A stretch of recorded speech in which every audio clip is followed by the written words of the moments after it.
For the second time in a row, the federal government has decided to celebrate the October 1st Independence Day on a low-key basis due to the mood of the nation. Speaking yesterday during a press conference to unveil the activities of the 64th Independence Day celebration, the Secretary to the Government of the Federation, Senator George Akume, said the government of President Bola Ahmed Tinubu was aware of the sympathized with all Nigerians over the economic conditions they were passing through, hence the reason for the low-key celebration. However, there are also indications that on that same day, there might just be a nationwide protest tagged Fearless, which aims to highlight the pressing issues of hunger and economic hardship, and also draw the attention of the president to the plight of Nigerians as a result of its policies. Well, joining me to discuss this virtually, I have two amazing guests. The first is Olufemi Lawson. He is the Executive Director, Center for Public Accountability, and also Kayode Babayomi is the Chairman for the African Action Congress, AAC, Oyo State chapter. Both men are joining me virtually. Thank you for joining, gentlemen. Good evening, Doc. Good evening, Mr. Dapo, and for hosting me. All right, great. Now, let me first start with you, Ms. Lawson. October 1st celebration. The presidency or the federal government has said this time around it's going to be on a low key because of what Nigerians are going through. But this is not the first time, this is happening. It's 2 years now in a row. What's going on? Well, it's not out of place for the federal government to take that decision because when you look at it objectively, the current reality does not really support any flamboyant independence celebration, even though independence celebration is a global event.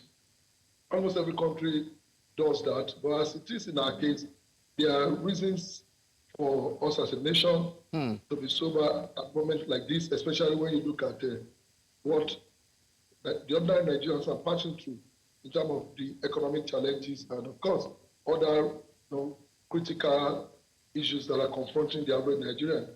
So it is very much in line that the president has decided that this should be celebrated on a low-key, even though there will be address by the president and state chief executive. But I think that there will be no flamboyant celebration involving parade, and no sort of dinner and banquet. It's something that is very much commendable. All right. Maybe we should just take a listen to some of the things the Secretary to the federal government did say in that press conference, and then come back and take Babayomi's own opinion on this matter. Let's take a listen. Of course, we will get back to that, some moments from now. But let me come back to you. Babayomi, looking at what Nigerians are going through, we know what the president or the federal government has said as regards October 1st. But my question to you is there really much at all to celebrate as a nation? Thank you very much. Let me start by saying or asking this question from ourselves. Do we have anything in our scorecard to celebrate? We have nothing. What we've been experiencing for the past 50 years in Nigeria is still the same thing we are experiencing today. We are still experiencing bad leadership. We are experiencing insecurity. We are experiencing hunger. We are experiencing a lot of things, a lot of issues, right from the day, our day of independence up to today. So what we have in our scorecard to celebrate, it is nothing. And don't forget, after this total this year's celebration of the thing, you hear them, you see them coming out with another budget that this was the also amount that was spent for the independence. The Independence Day, that was October 1st. You hear them that, okay, we spend billions of naira to celebrate our Independence Day. For what? We are still at this very critical stage we find ourselves. Should we still be experiencing that mass killing? Should we be experiencing a situation whereby our bandits will come on TikTok and start saying Nigerians should cooperate with them so that they can kidnap the president? Should we be experiencing a situation whereby students are no longer students? Students are dropping out from higher institutions daily. Hike in tuition fee. Those are the topics. Those are the issues that we should expect that, okay, by now we should we should have gone past this. As we speak, Nigerians are in total darkness. What we are seeing is band A, band B. I've never seen that in the whole world, where some set of people will come up and say, okay, for this set of categories that they should be in band A, band B. People are not happy with it. So to me, we have nothing in our scorecard as far as Nigeria is concerned. And I'm not the only Nigerian, feeling this or saying this. We all know generally that critically, we have nothing in our scorecard to celebrate. It is just as if we are pulling ourselves when we call ourselves giants of Africa. But we are not giants. The giants are progressing. We are still, at the same spot that we were, 50 years ago. All right. So we have nothing in our scorecard. But let's bring. Stop deceiving Nigerians that we are celebrating our independence. Okay. Like independence. As we speak, NSAS protesters. As we speak, there are some NSAS protesters. They are still in prison. As we speak, end bad governance protesters. They are still in prison, trying facing treason for just coming out to protest. Is that what we should be celebrating? No. We are not independent. Nigerians are not independent. So what's the the cost for celebration? We have nothing we have nothing in our scorecard to celebrate. So all right, Mr. Babayomi, we'll still get to the aspect of the protest and the protesters, because we also understand that the fearless protest, is meant to happen, on the 1st of October. But let's listen to what the SGF said as regards October 1st, and then we'll come back. Take a listen. We sincerely apologize for the technical glitch there as regards the sound. I'm sure once we are able to get it with the sound, we'll bring it up for you to see. But let me stay with you, Babayomi. The current administration has said that, look, it has taken some bold moves to shot the nation forward, and one of those bold moves happens to be the end of the petroleum subsidy regime, and also the policies as regards the naira, which of course Nigerians are feeling the brunt. But the administration has come out to say, it's pretty confident that these policies are more of long-term than immediate effect, and that Nigerians should be patient. What do you have to say to that? Okay, I guess... Can you please come again? Okay, so I said that the current administration has appealed to Nigerians to exercise patience, that it has taken bold policies, bold steps in terms of policy initiative to move the country forward, which will yield long-term results. What do you have to say to that? I can tell you categorically that there is no any plan that the federal government has put in place that can give or Nigerians should be expecting a long-term benefit from. What we are experiencing now is we don't need a long-term benefit. Nigerians can no longer wait. Is it only by the time Nigerians are dying? Is it only until Nigerians continue to die of hunger and starvation? That's when we should keep our hope up that in the next 4 or 5 years that we'll be benefiting from the present policies. And don't let us deceive ourselves. All these neoliberal policies by the Tinubu regime are not for the people.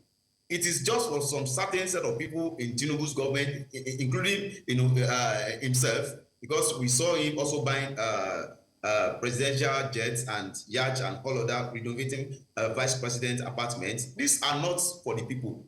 So there's no any policy that they can come up with and tell us that they are giving us policies, that these policies might relieve Nigerians in the next 4 or 5 years. It is all about lies. It is all about lies. So, in fact, people need to survive. What will people hold from now till that 5 years? What should people start eating from that now till that 5-6 years you are talking about? Nothing. So it is just as if the present administration doesn't actually care about the present situation of the country. They felt that people will continue to talk, people will continue to come out. But you saw what Akpabio said some months ago, that people should continue to protest that they will be enjoying in a conscious country, in a sane country. The likes of Akpabio should not be at the present position he is occupying. All right. What are we saying? All right, Babayomi, let me leave you for a moment. I mean, you've said quite a lot. Babayomi, if you can hear me, let me leave you for a moment to bring in Mr. Lawson into this conversation and to react, if at all, to some of the things you've said. Mr. Femi Lawson, can you hear me? Yes, I'm here. Yes. So what do you make of the policies of the current administration and the appeal saying that, you know what, we know that Nigerians are going through a lot. For that reason, this year's Independence Day celebration will be on low-key, and that Nigerians should be patient. These policies will yield long-term benefit. Yes, the truth is that for anyone who has lived in this country, particularly in the last 10 years, would understand that there was no magic the Tinubu administration was coming to perform that would have transformed Nigeria in 1 year and about 1 month that it has been there, especially when you look at the level of destruction, that this country witnessed in the 8 years of the Buhari administration. I personally would not have envied anyone becoming Nigerian president in 2023 because I knew the depth of decadence that the administration was coming to inherit. That nonetheless, leadership is about responsibility, and the fact that President Bola Tinubu has taken up the responsibility of coming to lead Nigeria, he must continue to accept responsibility for our various challenges. It is proper that government give hope to the people, but sometimes when this hope becomes so prolonged to the extent that even the ordinary people cannot afford basic things as simple as food, then they become worried and you become concerned about the question of time. It is good that the administration is appealing to Nigeria to be patient in the delivery. But Mr. Femi Lawson, for many Nigerians, they feel that most of the time, when you tell people to be patient, this is more of lip service than even actual action. I mean, what's your take? Do you think that this rhetoric of telling Nigerians be patient, these policies will yield results, and then distributing palliatives, I mean, it appears to be, for many Nigerians, lip service and not actually addressing the issues? Well, it is natural for a government at any level to make promises, and this is not new. But what is important is that as long as we continue to tell Nigerians to be patient and continue to give them hope about what the administration intends to do to bring, succor to Nigerians, especially in this current challenging time, such steps, such promises must be seen to be manifesting in the basic things that to do with our lives as Nigerians. If the government is asking us to be patient about when our roads are going to be fixed, when electricity will be stable, it could still be understandable to the average Nigerian. But when it is getting to a point that you have to tell people to be patient before they can eat, before they can access health care, or their children can go to school, that must be an elastic point that people may not be ready to reason along with. And that is why I say government, particularly the administration, has a lot to do in moving away from the realm of promising Nigerians, especially in delivering the basic necessities. So the point of manifesting it in the real sense. Government must do what is necessary to ensure that the average home, is able to feed at least. It's commendable that yesterday the federal government commenced the implementation of the new minimum wage, because these are some of the issues. When you tell Nigerians to be patient, are they earning enough to even feed? Over the last couple of months, the average worker in Nigeria earns 35,000 as minimum wage. So now 70,000. These are part of the steps I think government should begin to take. All right. So for me, it is non-palliative.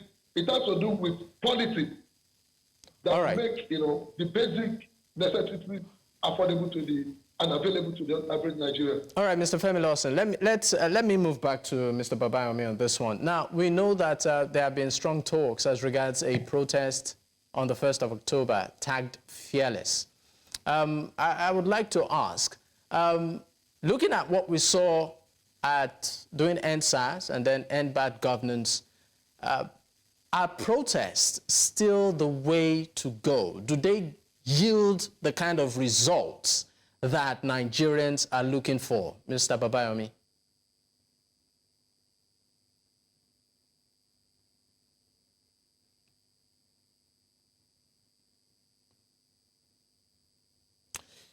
Okay, I think I would have to come back to you, Mr. Femi Lawson, because it appears like we've lost connection with Mr. Babayomi. Now, talking about protest, is protest still the way to go when it comes to letting the government know exactly what the demands of the people are? Have they been effective over time? Protest, whether we like it or not, is a key component of democracy. Protest is not a Nigerian thing. Every democracy has a culture of protest. In actual fact, most democracies exist today as a product of protest, including Nigeria's democracy. There have been no democracy in Nigeria today if a lot of Nigerians were not on the streets to demand for an end to military rule. So protest is a legitimate action. As long as such protest remain peaceful, organized, to the extent that it does not become riotous and criminal elements do not take advantage of such to unleash mayhem on the society. For as long as we seek good governance, as long as we seek desired change, protest is part of democracy. And the truth is that you cannot actually determine the limit of what can be achieved by citizens via protest. And most times, dialogue, come as a result of protest. Because most times, there are usually no room for dialogue, especially when citizens are aggrieved. And only few, people in government create room for dialogue until the citizens express themselves through protest. And I'm very sure that the current administration understands that for a fact, because even the president himself used to be a protester. And any attempt to criminalize protest will be anti-democratic. But we must, as citizens, always emphasize that protest at any given time must not be violent. We must not for any reason allow peaceful protest to be hijacked by hoodlums like we have experienced in some instances. But for me, protest remains a key part of our democracy and we cannot wish it away. All right, Mr. Femi Lawson, thank you so much for your time on the program. My pleasure.